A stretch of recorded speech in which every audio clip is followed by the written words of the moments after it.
आता tier 1, tier 2 अशा ज्या सिटीज असतात, तर त्याच्यामध्ये आपलं जे प्लॅनिंग असतं, तर ते वेगवेगळं असतं का? हो, प्रत्येक महानगरपालिका ही स्वायत्त संस्था आहे. नगरपालिका स्वायत्त संस्था आहे. तर त्यामुळे महानगरपालिका त्यांचे डेव्हलपमेंट प्लॅन तयार करते. पण त्याला सँक्शन द्यायचं काम हे राज्याचं UD डिपार्टमेंटकडेच येतं आणि त्याच्यानंतर मुख्यमंत्र्यांची त्याला हे मिळते, मान्यता मिळते आणि मग तो DP आपण इम्प्लिमेंट करतो. त्यामुळे ह्या सर्व ह्याच्यामध्ये राज्य सरकारचा सहभाग निश्चित असतो. पण मग जेव्हा आपण म्हणतो की इन्फ्रास्ट्रक्चर डेव्हलपमेंट, म्हणजे तुम्ही म्हणताय की एअरपोर्ट्स होतात किंवा आता आपण अटल सेतू बांधला, पण हे सगळं मोठ्या शहरात आहे ना. मग छोट्या शहरांसाठी म्हणजे अगदी टियर 3 म्हटलं, पण ग्रामीण भागात तो पण तुमच्या अंडर येतो का? आणि त्याची ग्रोथ किंवा डेव्हलपमेंट कशी करणार आहे सरकार? नाही, ॲक्च्युली ग्रामपंचायती वगैरे आमच्या ह्याच्यात येत नाही, ते ग्रामविकासमध्ये येतं. जसं नगरविकास खातं आहे तसं ग्रामविकास खातं आहे आणि त्याच्या अंडर हे बाकीचे जसं तुम्ही म्हणता छोटे छोटे विलेजेस आणि ग्रामपंचायती आहेत वगैरे ते त्याच्या अंडर येतं. त्याचा विकास तो त्यांच्या पद्धतीने त्यांच्या प्लॅनिंगमध्ये होतो. मग कुठली कुठली मोठी शहरं ही तुमच्या अंडर आहेत? महानगरपालिका जिथे जिथे आहेत त्या आणि नगरपालिका जिथे आहेत त्या सगळ्या UD अंडर येतात. म्हणजे मुंबई, नगरपालिका, नगर परिषदा, मुंबई, पुणे, नाशिक, कोल्हापूर, अच्छा, सातारा, ज्या सगळ्या सिटी आहेत त्या UD अंडर आहेत. मग तुम्हाला प्रत्येक ठिकाणी जायला लागतं? नॉट नेसेसरी, कारण ह्या तशा बघितल्या तर ह्या स्वायत्त संस्था असतात, त्यामुळे प्रत्येक ठिकाणी जायला लागत नाही. त्या ठिकाणचे जे आमचे लोकप्रतिनिधी आहेत, जसं आता अधिवेशन सुरू झालं तर ते त्यांच्या भागामधल्या अडचणी असतील त्या घेऊन येतात, त्याच्यावर प्रश्न लावतात, त्याच्यावर लक्षवेधी लावतात. त्याला उत्तर द्यायचं काम मात्र आम्हाला करायला लागतं अधिवेशनाच्या काळात. आणि आता मुंबई, विशेषतः मुंबई आर्थिक राजधानी आहे आपली, आणि आता जिकडे तिकडे आपण बघतो त्या मेट्रोचं जे काम चालू झालं आहे, त्यामुळे आमच्यासाठी सामान्य माणसासाठी इतका ट्रॅफिक जॅम असतो आणि असं वाटतं कधी संपणार हे काम. म्हणजे एकदा ते झाल्यानंतर वेगळंच काही होतं.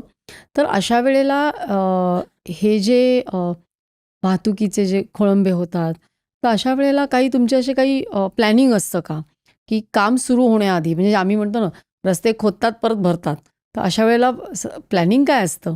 नाही, ॲक्च्युली जेव्हा तुम्ही म्हणता तसं मेट्रोचं प्लॅनिंग करताना हे प्लॅनिंग असतं की बाबा हा रोड बंद करायचा आहे, त्यावेळेस हा सुरू करायचा आहे, ट्रॅफिक इथनं घ्यायचं आहे, ट्रॅफिक डिपार्टमेंटशी पण ते संलग्न असतं. पण कुठली पण जेव्हा आपण नव्याने सोयीसुविधा पुरवायच्या झाल्या, म्हणजे साधारण आपल्याला साधी ड्रेनेज लाईन जरी टाकायची राहिली तरी आपल्याला खोदायला लागतं. तर त्यामुळं आपल्याला थोडा नागरिकांना 100% त्याचा त्रास होतो. पण मी माझा स्वतःचा अनुभव सांगते की जर माझ्या भागामध्ये मी एखादा आता ब्रिज बांधत होते, खूप नागरिकांना त्रास सहन करायला लागला. इलेक्शनच्या टाईमला मला वाटलं की आता मला मतच देणार नाहीत. पण त्यांना माहीत होतं की ते तयार झाल्यानंतर त्यांचीच सोय होणार आहे आणि त्यामुळं तेवढं ते मी खरंच त्यांचे आभार मानले पहिल्यांदा इलेक्शन झाल्या की तुम्ही हे सर्व सहन केलंय म्हणून हे तयार झालेलं आहे आणि त्यांचं सहकार्य मला आहे म्हणून मी हे करू शकते. पण आता ही शहर म्हणजे इवन मुंबई बघितलं तर आता मुंबई, ठाणे, आता ठाणे पण एवढं वाढायला लागलंय आणि पुणे सुद्धा कितीतरी पसरतंय. मग अशा वेळेला जे आपल्या काही मूलभूत सुविधा असतात, म्हणजे पाणी म्हणा किंवा काही, तर त्याच्यावर ताण पडत असेल ना? 100% जेव्हा तुम्ही शहरं वाढतात तर सस्टेनेबिलिटी ही महत्त्वाची असते शहरं वाढताना. ज्यावेळेस की त्याच्यामध्ये उपाय पण असे काही करायला पाहिजे की जास्त करून जे गावामधले जे लोक आहेत ते शहरात कशासाठी येतात, रोजगारासाठी येतात, शिक्षणासाठी येतात.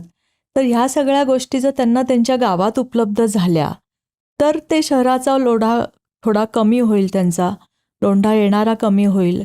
तर ह्या गोष्टी पण आता आम्ही सुरू केलेल्या आहेत. म्हणजे ग्रामविकास आणि नगरविकास हे अशा पद्धतीने काम करते की जसं प्रत्येकाला आधी वाटायचं की ॲग्रिकल्चर कशाला शेती करायची, त्यापेक्षा आपण शहरात जाऊ, शिकू, नोकरी करू, अशा ह्याने आपल्याकडे लोंढा वाढत होता. आणि जसं तुम्ही आत्ता पुणे शहराचं बघितलं तर शहर जेव्हा वाढायला लागतं तेव्हा आजूबाजूची गावं पण आपण मर्ज करून घेतो. म्हणजे आता पुणे शहरामध्ये आपण हद्दवाढ केली, 34 गावं पुणे शहराला आत्ता आपण घेतली. आता ही 34 गावाचा विकास आपल्याला करायला लागणार. त्यामुळं त्याच्यासाठी लागणारं पाणी वगैरे ऑलरेडी तेव्हा ते आपण महानगरपालिकेकडनं आता 34 गावांना सगळ्या सोयीसुविधा देणं हा महानगरपालिकेवर खूप मोठा ताण असतो ॲक्च्युली. त्यामुळं माझं असं म्हणणं आहे की ज्यावेळेस आपण शहराची वाढ बघतो त्यावेळेस सस्टेनेबिलिटी पण बघितली पाहिजे की ते शहर किती भार सहन करू शकतो, नाहीतर मग बकाल शहरं निर्माण होतात.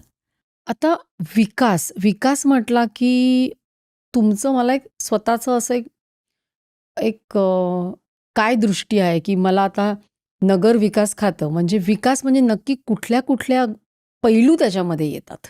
विकास जर आपल्याला एखाद्या शहराचा करायचा असेल ना, तर जसं आपण आता नव्याने जेव्हा टाउनशिप करतो, तसंच समजा शहर आहे. तर शहराला आरोग्य सुविधा चांगली पाहिजे, शिक्षणाच्या सोयी चांगल्या पाहिजेत, इन्फ्रास्ट्रक्चर म्हणजे रोड असेल, ड्रेनेज असेल, लाईट असेल, पावसाचं पाणी, त्याच्यानंतर तुमच्या शहराचं जे समजा बऱ्याच शहरातनं पुराची परिस्थिती निर्माण होते, त्याच्याविषयीचं डिझास्टर मॅनेजमेंट पाहिजे. त्याच्यानंतर तुमच्या शहराला एक पूर्ण प्लॅनिंग म्हणजे डेव्हलपमेंट प्लॅन जेव्हा तुम्ही करता त्याचं इम्प्लिमेंटेशन हे मोठ्या प्रमाणामध्ये व्हायला पाहिजे. आणि मला असं वाटतं त्याच्याही पेक्षा पलीकडे जाऊन जे बेसिक नागरिकांच्या गरजा असतात, म्हणजे बेसिक नागरिकांना वाटतं की नाही बाबा, मी जेव्हा बाहेरच्या देशात जातो तर मला तिथे देश का आवडतो, तर स्वच्छ असतो. स्वच्छता. तर मग ती वेस्ट मॅनेजमेंट तुमच्याकडे चांगली पाहिजे. बाहेर गेल्यावर तुम्हाला असं वाटतं की मी पायी पण चालू शकते, मला काही वाटत नाही, मी दमत नाही. तर तुमचं पोल्युशन कंट्रोल पण व्यवस्थित असलं पाहिजे, एन्व्हायरमेंट व्यवस्थित असली पाहिजे. आणि दुसरी गोष्ट म्हणजे अनाधिकृत तुमचे फेरीवाले बसलेले आहेत, अनाधिकृत बांधकामं होत आहेत, अनाधिकृत खूप साऱ्या टपऱ्या उभ्या राहिलेल्या आहेत, अनाधिकृत होर्डिंग्स लागत आहेत. ह्या सगळ्या बेसिक गोष्टी जर आपण कंट्रोल करू शकलो तर ते शहर माझ्या मते सुंदर होतं. ही क्लिप शेवटपर्यंत बघितल्याबद्दल खूप खूप धन्यवाद. संपूर्ण एपिसोड बघण्यासाठी खाली दिलेल्या लिंकवर क्लिक करा आणि सर्व काही चॅनलला सबस्क्राईब करायला विसरू नका.